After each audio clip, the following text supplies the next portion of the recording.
Isa akong guro dito sa eskwelahan ng Mariano Q. Umipig National High School ng Kayasan, Urdaneta City, Pangasinan. Latter part ng buwan ng September 2017, meron akong nakapa na bukol dito sa aking right lower part ng aking dibdib. Siguro, yung nature ng work ko bilang isang guro, di ba nga, alam naman ninyo na ang trabaho namin, hindi lang dito sa school, naiuwi pa namin yan sa bahay. And during that time, dumami, sobrang dami ng mga paperworks na kailangan namin i-accomplish.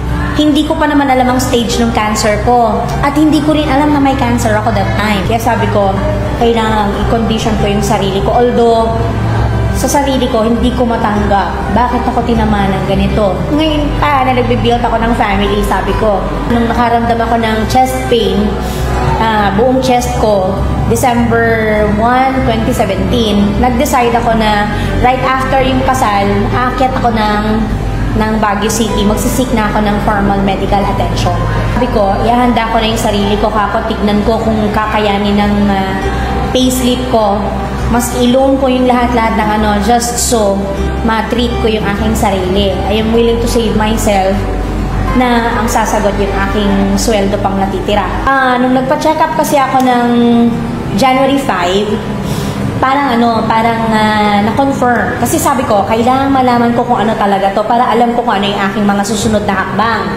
Nung tinawag nila akong umakyat ulit ng January 8 yata or 9, you are to submit yourself sa biopsy. Alam ko kasi na ang biopsy, mas thorough na examination yun para makita kung may mga abnormal cells inside.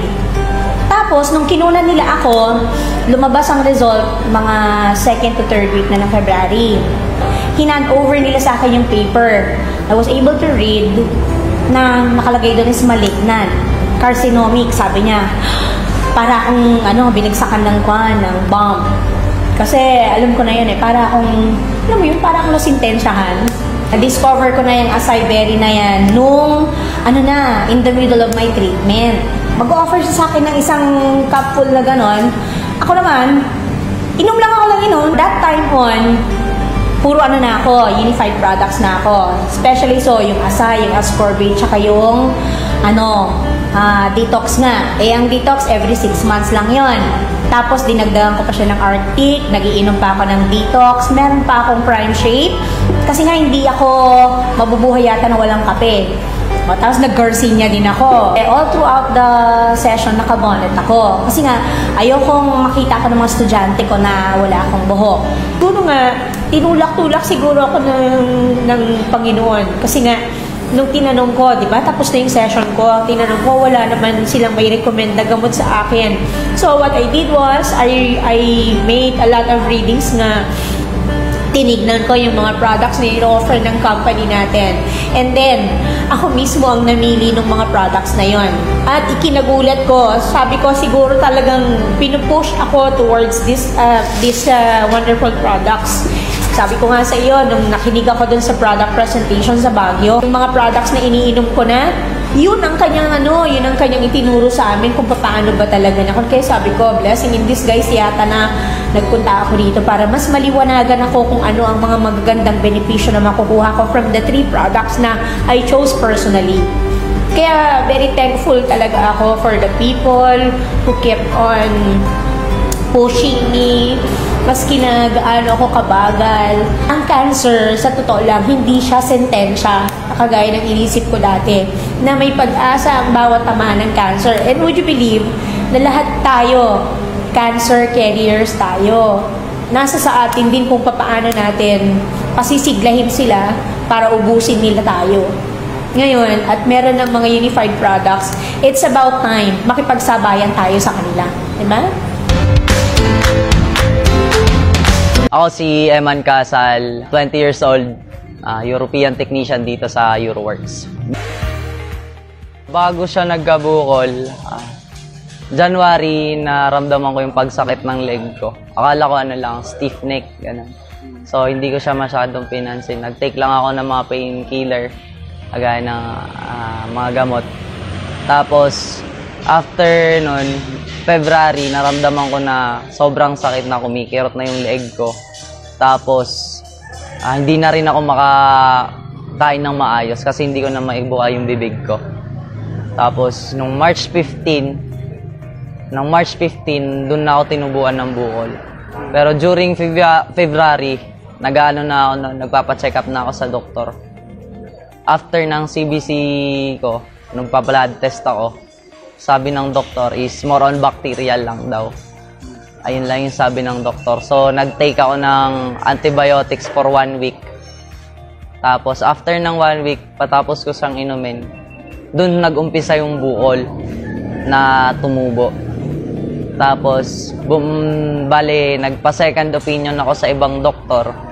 Ganon din yung nangyari. Niresetahan din ako ng antibiotic for 1 week, yung mas malakas-lakas na antibiotic. Tapos, after 1 week, ganon pa rin yung nangyari. Mas lalong lumaki yung bukol. Worst scenario, yung paglalabas ako, di talaga mapigilan na hindi ako titigan mula ulo hanggang paa. Tapos naka-focus talaga sila sa leeg ko. Siyempre, sa doktor muna ako. Tapos, na-recommend din sa akin ng tita ko na mag-try ako sa herbal medicines. Nag-try ako sa ibang herbal medicines pero wala pa ring pagbabago.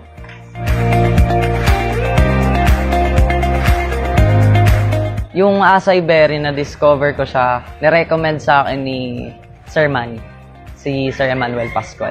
Sabi niya lang sa akin, approachable na, tatanggalin natin yung bukol mo, try mo tong acai berry. Tapos, nung binigay niya sa akin yung acai berry, binigyan niya rin ako ng mangosteen capsule na organic din. Iniinom ko siya araw-araw pagkagising ko, bago kumain, inumin ko siya.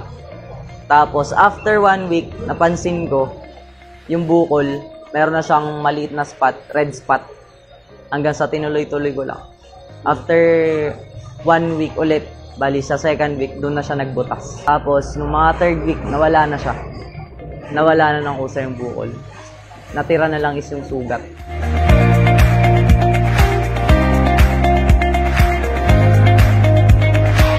Sa acai berry naman, saka sa mangosteen capsule, mas lalo akong naging energetic. Yung feeling na hindi ako napapagod. Hindi kagaya ng dati na limitado. Kagaya ng dati, yung pagkilos ko talagang matamlay. Hindi kagaya ng ngayon na parang mabilis na lang. Nararamdaman ko rin yung talagang pagbabago sa katawan ko. Kasi kagaya dati, talagang payat na payat ako. Lumok talaga yung katawan ko. Nung uminom na ako nun, doon nag-umpisa, nag-improve lalo yung katawan ko. Wag silang magalinlangan na subukan yung acai berry. Kasi proven na rin siya. Ako na rin mismo magte-testify na nakakagaling talaga yung acai berry at mangosteen capsule.